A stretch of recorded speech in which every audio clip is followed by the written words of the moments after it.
Lore Master Jito here. I'm the librarian of Azeroth, and I'm bringing you the lore straight from the books. Today we're reading The Feast of Winter Vale. You can find this book by talking to Goli Crumn in Ironforge behind the giant snow globe, and then turning the quest into Historian Karnak in the Hall of Explorers. On classic servers, you can find the first edition of this book in a font that's very hard to read, so for the sake of my eyes, we're going to read the modern edition. The Feast of Winter Vale. The later seasons of Azeroth are marked as a time of change in many cultures. The dwarves, and the Tauren especially, look to a legend of the coming Winter Vale, the blanketing of the land in snow, thus heralding a time of renewal, as a time for celebration.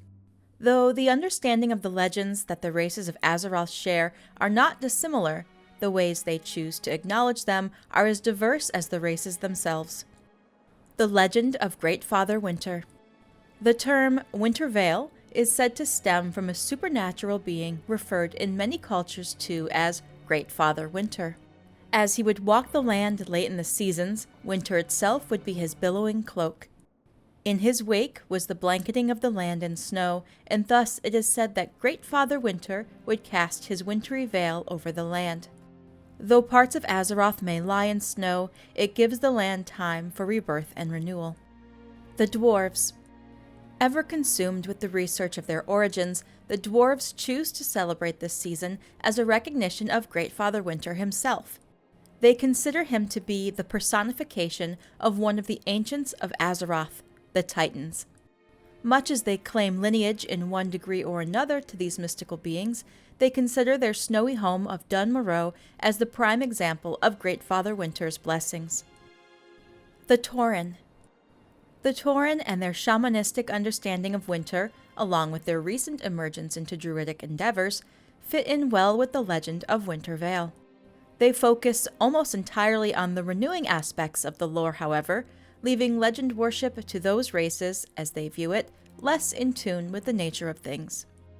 Many Tauren choose this time as the right time to give thanks for the blessings of their new home in Mulgore. Feasting. The idea of feasting during this time of year is one that traces its origins to the legend itself.